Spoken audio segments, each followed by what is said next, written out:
हाय दोस्तों, साहिल education point रुलही में आपका स्वागत है।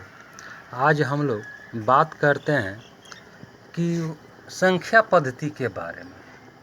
संख्या पद्धति के अंतर्गत वास्तविक संख्याएं होती है जिसको रियल नंबर्स कहा जाता है, और उसके अंतर्गत हम लोग बात करते हैं कि एचसीएफ के बारे में, महत्तम समापवर्तक के बारे में, कि इसको आप कैसे आसानी से डील कर सकते हैं।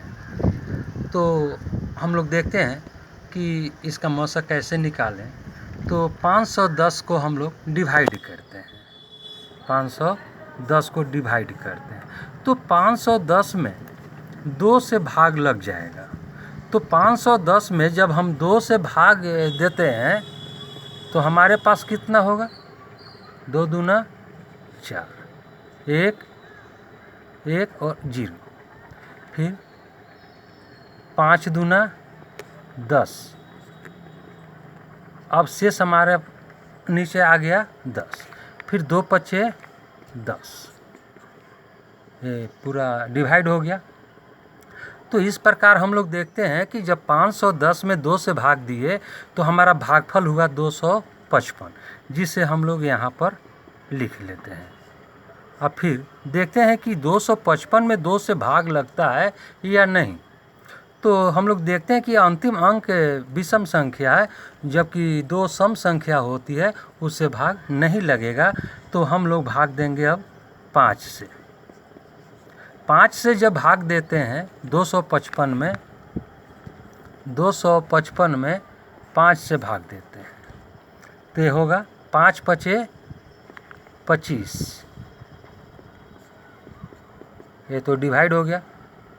अब नीचे उतर गया 5 इकाई 5, डिवाइड हो गया। अब इसको हम क्या लिखेंगे यहाँ पर, यानी 255 में जब हम 5 से भाग दिए तो वह हो गया, उसका भागफल हुआ 51। फिर हम लोग देखते हैं कि 3 के पहाड़ा से कट सकता है, 3 के पहाड़ा से। तो 3 के पहाड़ा से जब भाग देते हैं तो हो गया 51, 17 तिया 51 यानी 17। और 17 में कोई भी पहाड़ा से भाग नहीं लग सकता है, इसीलिए 17 का 17, 17 इकाई 17। इस तरह से हम लोगों ने 510 का डिवाइड किए। तो लिखते हैं अब हम लोग 510 का गुणनखंड। 510 का गुणनखंड हमारे पास देखिए यहाँ 2 है, तो हमने लिख दिया 2, गुना डाल दिए 5, तो 5 लिख लिए। 3, तो इसको 3 को लिख लिए, गुना डाल दिए, फिर हमारे पास है यहाँ 17, तो हमने 17 लिख लिया। फिर हमारे पास है 1, देख रहे हैं आप लोग, इस 1 को हम लोगों ने लिख लिया, यानी इस साइड हम लोगों का समाप्त हो गया। अब हम लोग चलते हैं अब 92 का गुणनखंड देखते हैं। तो 92 का गुणनखंड, 92 का गुणनखंड कितना होगा दोस्तों? 92 का गुणनखंड कितना होगा, इसके बारे में अब हम लोग देखते हैं। तो चलते हैं, यहाँ पर हमने लिख दिया 92। 92 में 2 से हम भाग देंगे, तो 2 से भाग देते हैं 92 में 2 से हमने भाग दिया, 2 चौके 8, शेष उतर गया 1 और अंक 2, फिर ये 2 छक 12, तो हमने यहाँ लिख दिया इस 46 को, यहाँ पर 46 हमने लिख दिया। पुनः 46 में 2 से भाग लग जाएगा, 46 में 2 से भाग लग जाएगा, जो कि 23 से डिवाइड हो जाएगा, और 23 किसी भी पहाड़ा में नहीं आता है, इसलिए 23 इकाई 23। अब हम इस साइड को, जो बायां साइड है, इस साइड को हम यहाँ लिखते हैं 92 का गुणनखंड में।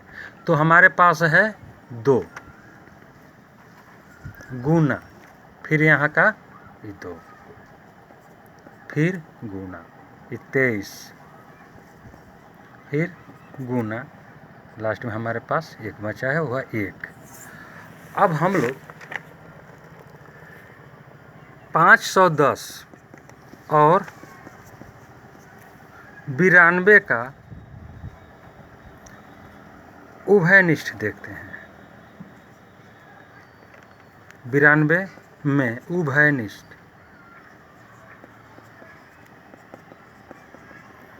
उभयनिष्ठ जो भी अंक होगा उसको हम ले लेंगे। उभयनिष्ठ का तात्पर्य है कि यहाँ जो दोनों में अंक मिलता होगा उसी को हमको ले लेना है।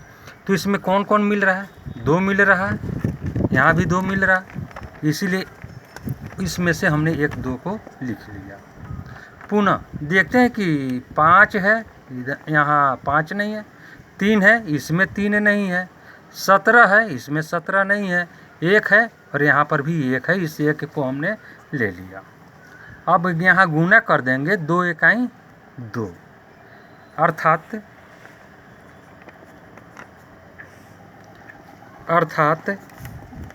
510 और 92 का HCF आ गया हमारे पास 2।